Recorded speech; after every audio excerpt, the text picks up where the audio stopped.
Buat kalian semua yang tinggal di Indonesia, gue yakin kalian semua pasti sering banget mendengarkan orang ngelakuin yang namanya sarkas. Atau bahasa lainnya itu nyindir pakai bahasa halus secara tidak langsung kepada seseorang yang mungkin melakukan tindakan yang kurang elok atau kurang baik ya di lingkungan. Sampai kira ada orang yang kritik tapi males gitu buat ngasih secara langsung. Makanya lebih baik pakai sarkas aja biar dia mikir. Kalau misalnya kalian semua jarang ngeliat orang sarkas di real life, mungkin kalian sering banget ngeliat orang ngelakuin sarkas di internet.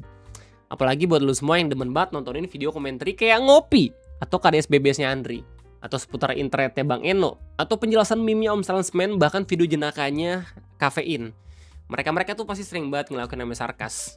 Ya, karena videonya tuh nggak cuman sama satu orang doang ditonton tapi juga sama banyak pihak, ya nggak sih? Jadi penting buat kita itu kalau misalnya pengen menyampaikan pesan gak cuman buat satu orang doang tapi buat orang-orang lain. Jadi makanya biasanya pakai sarkas. Nggak cuma itu sebenarnya, tujuan utama orang-orang biasanya sering banget ngesarkas itu biar mengamankan ya pribadi, biar ke depannya kagak ada masalah-masalah yang menyangkut personal gitu.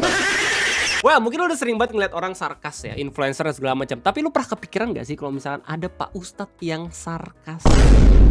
Sarkasnya nggak pakai bahasa kasar gitu ya tentunya ya, tapi pakai ilmu. Dan ngesarkasin apa? Ngesarkasin kejadian politik di Indonesia. Ini lucu banget ya. Gue pun bahkan gak percaya awalnya. Gue kira ini hoax, ternyata tidak gitu. Dan di Firngobik kesempatan ini kita bakal bahas bareng-bareng terkait itu semua. Siapa Pak Ustadz yang ngesarkas dan apa topik yang disentilnya. Kita bakal bahas bareng-bareng. Jadi selamat datang di Ngobrolin Persoalan Indonesia bersama gue, your favorite Uncle Ombre. Sebelum kita ngebahas soal sarkasme, ada sedikit berita yang pengen gue bahas dan gue baru dapat ya di New Dots. Sebenarnya beritanya udah 3 hari yang lalu, tapi gue baru aja lihat karena melipir di tel gue. Ada proyek lapangan skatepark terbesar di Indonesia senilai 2 triliun kini mangkrak. Kok gue kayak biasa aja gitu ya ngelihat angka sebesar ini. Oh iya, MBG kan sehari 1 triliun. Gara-gara proyek itu, persepsi gue terhadap duit itu jadi kok kecil banget ya, berasanya cuma 2 doang. 2T men, 2000 miliar. Kalau misalnya lu throwback ke kasus-kasus entah itu mangkrak atau korupsi gitu ya, waktu zaman-zaman Pak SBY atau Pak Jokowi, kayak korupsi di angka 1 miliar 2 miliar pun itu udah jadi berita heboh. Ini kayak triliunan gitu, kayak terkesan angkanya biasa aja gitu loh. Apa mungkin karena emang banyak kasus korupsi? I don't know gitu cuy. Jadi sedih gitu loh. Dan kita masih belum tahu apakah ini korupsi atau bukan gitu ya. Ini cuman pemberitaan kalau misalnya ada proyek yang mangkrak di daerah Kabupaten Semarang. Dan kalau misalnya ngomongin soal mangkrak ya, ke orang-orang Bogor sepertinya sudah terbiasa gitu akan hal tersebut. Karena remember Hambalang, tiap kali gue pergi ke Gunung Gede pasti tuh gue lewat tuh Hambalang kayak jadi apa ya sekarang, masih tuh dibangun. Cuman mungkin secara laju gak yang terlalu cepet gitu ya, gue gak tahu juga buat apaan. Cuma yang jelas ya 3 hari yang lalu akhirnya gue kembali lagi mendapatkan berita tentang proyek yang mangkrak di Indonesia. Ini sekarang skateboard ya, lapangan skateboard. Dimana ini gak cuma diberitain sama New Dots doang, tapi bahkan sama beberapa media lain. Yang paling sering ngeberitain itu Kompas. Salah satu beritanya itu berjudul Perhutani Jateng Valley belum dibuka untuk umum, Pemprov mulai asesmen revitalisasi. Ya, jadi namanya Jateng Valley dan salah satunya itu adalah lapangan skateboard. Terus ada juga berita dari Indoraya dengan judul Jateng Valley mangkrak karena investor, Pemprov Jateng siapkan skema revitalisasi. Ya, kita jadi tahu akhirnya ini alasan kenapa mangkrak, karena adanya investor yang tidak menggarap katanya secara cekatan dari tahun 2020 kalau nggak salah. Jadi kalau misalnya yang gue baca beritanya ya dan gue coba buat cross check lewat AI, ini sebenarnya proyeknya tuh diwacanakan di tahun 2010 di eranya Gubernur Bibit Waluyo ya, Gubernur Jawa Tengah. Cuman akhirnya ada periode groundbreaking dan dimulainya pembangunan fisik udah mulai dikerjain di eranya Pak Ganjar Pranowo. Nah di sini gue coba buat baca-baca informasi, sebenarnya angka 2 triliun ini bukan uang yang sudah dihabiskan gitu ya, tapi estimasi dari total nilai yang dihitung gitu ya berdasarkan proyek ini ketika sudah jadi tempat wisata beneran katanya. Well, kita bakal baca berita detail dulu biar kita nggak yang setengah-setengah nangkepnya. Berdasarkan berita dari New Dots, proyek wisata Jateng Valley senilai sekitar 2 triliun di Kabupaten Semarang hingga kini masih mangkrak. Termasuk arena skatepark yang sempat digadang-gadang bertaraf internasional. Kenapa ada kalimat ini? Karena kalau misalnya lu cek di YouTube dengan keyword Jateng Valley, lu bakal menemukan videonya Pak Ganjar. Dengan judul Desa Terbesar Asia Tenggara nanti ada di Jateng, anjay. Baru di Jawa Tengah. Damn. 5 tahun kemudian tidak jadi ya. Sedih. Meskipun ada kabar kalau misalnya katanya bakal disiapkan skema revitalisasi sama Pemda Provinsi Jawa Tengah. Well, lanjut, kita bakal baca beritanya. Meski progres pembangunannya disebut telah mencapai sekitar 90%, fasilitas tersebut belum pernah dibuka untuk umum dan kini terbengkalai, dipenuhi rumput liar serta semak belukar. Kondisi ini membuat komunitas skateboard kecewa karena Jawa Tengah masih minim skatepark yang layak dan mudah diakses. Komunitas skateboard menilai mangkraknya proyek ini menghilangkan peluang lahirnya pusat pembinaan atlet dan ruang berkumpul bagi para skater. Menanggapi sorotan publik, pemerintah Provinsi Jawa Tengah memastikan akan melakukan asesmen dan revitalisasi kawasan Jawa Tengah Valley. Ya, yang ini yang udah kita baca beritanya. Pemprov menyebut keterlambatan realisasi investasi menjadi salah satu penyebab proyek terhenti dan berharap kawasan tersebut nantinya bisa kembali dikembangkan untuk mendukung sektor pariwisata dan perekonomian daerah. Jadi begitulah kira-kira. Sejauh ini, bagaimana kabar dari daerahnya atau dari tempat wisatanya, lu bisa lihat sendiri ya salah satu videonya yang dibuat sama TikTok Jevo Cristiano. Ini mirip-mirip sama Curug Bidadari di Sentul anjir. Yang ditutup terus habis itu udah banyak banget semak-semaknya. Ya, kita harusnya bisa melihat dari sudut pandang yang lain, coy. Dengan adanya video ini, kita bisa tahu kalau misalnya alam bisa memulihkan dirinya sendiri, anjay. Baik itu secara sederhana ya, dengan semak belukar, ataupun secara ekstrim dengan bencana alam gitu loh. Alam akan menemukan caranya sendiri untuk healing. Anyway, karena gue sendiri masih penasaran ya terkait berapa anggaran yang udah dikeluarkan sama Pemda, jadi kita bakal sedikit baca detail beritanya ya dari berita Kompas. Siapa tahu ada informasi yang kelewat. Jadi berdasarkan artikel ini dijelasin arena skatepark di kawasan Jateng Valley, hutan wisata Penggaron, Kecamatan Unggaran Timur, Kabupaten Semarang, hingga kini masih terbengkalai seiring mandeknya proyek wisata bernilai sekitar 2 triliun tersebut. Ya, ini masih bernilai sekitar 2 triliun, bukan tulisan dengan menyebut kayak ini udah menghabiskan anggaran segini gitu ya. Soalnya pasti beda artinya. Gue coba buat nge-cross check ulang ya di beberapa AI, dan semua AI pun sepakat gitu kalau misalkan ini masih belum ada angka pasti anggaran berapa yang dikeluarkan sama Pemda daerah.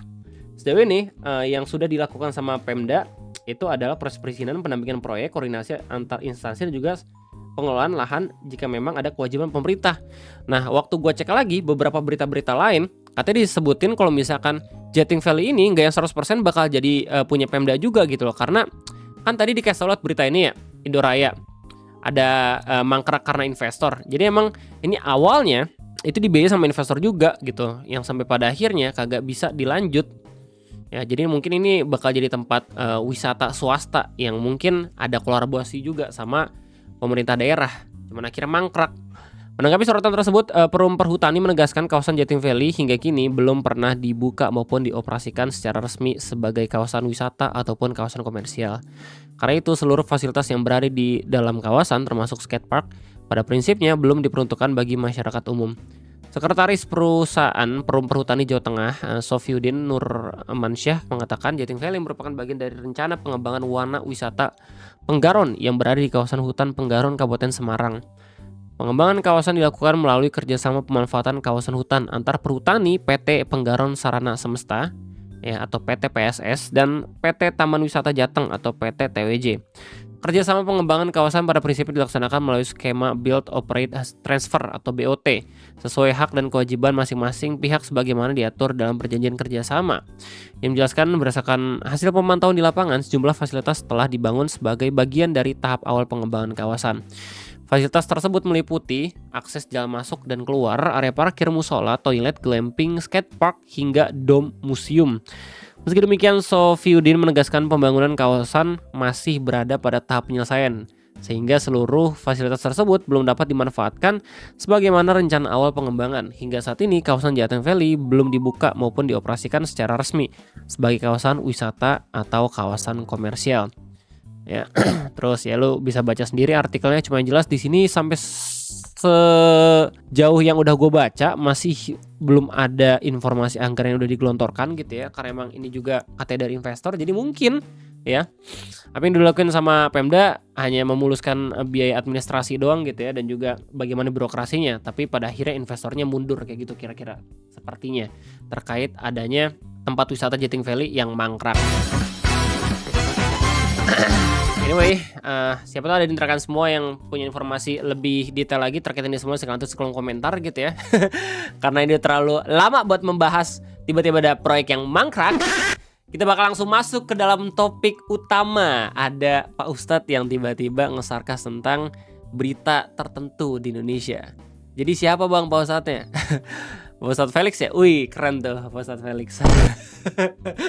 Sering tuh beliau juga sarkas. Tapi di pembahasan ini bukan beliau gitu loh. Emang siapa Bang Ray? Ustadz Adi Hidayat aja. Awalnya gue kira ini cuman tempel-tempel timpa teks doang, tapi ternyata benar. Ini gue pertama kali gue tahu di Twitter ya.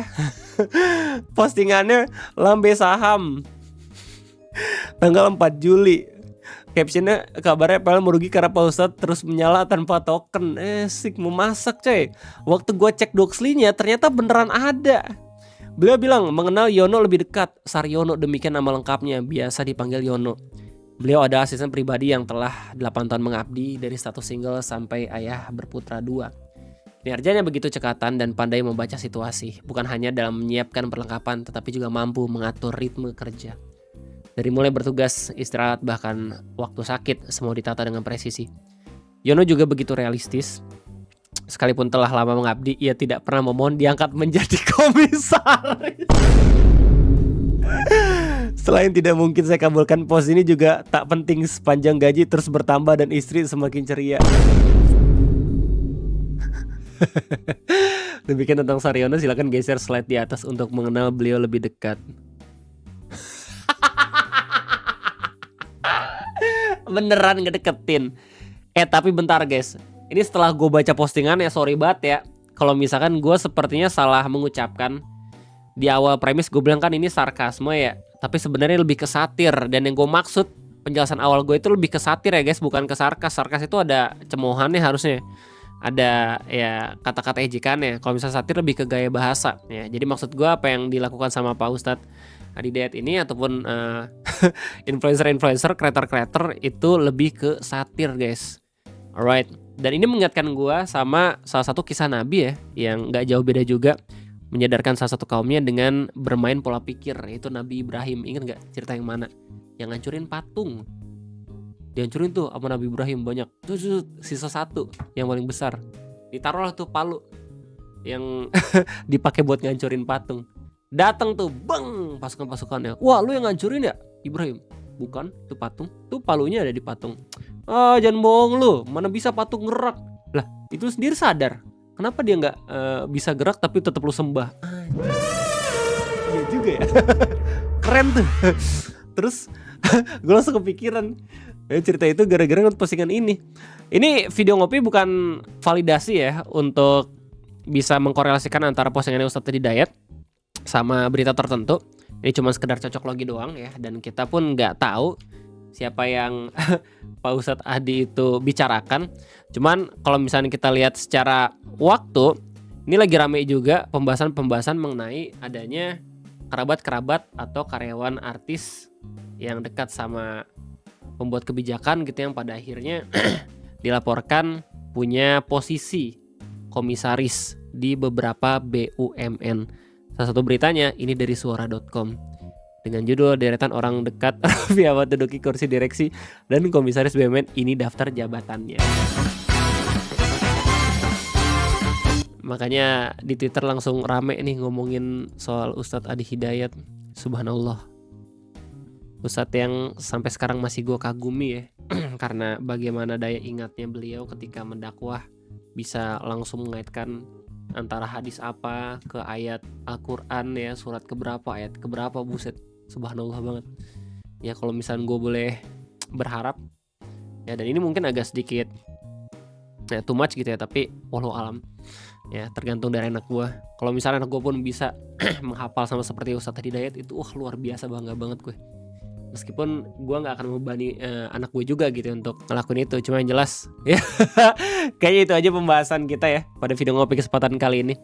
Sungguh classy, sungguh berkelas caranya beliau untuk membicarakan tentang berita-berita terbaru di negara kita tercinta ini. Gimana tanggapan kalian semua? Silahkan tulis di kolom komentar. Gua rasa cukup sekian aja. Sampai jumpa lagi nanti di next video ngopi gue undur diri. Sampai jumpa.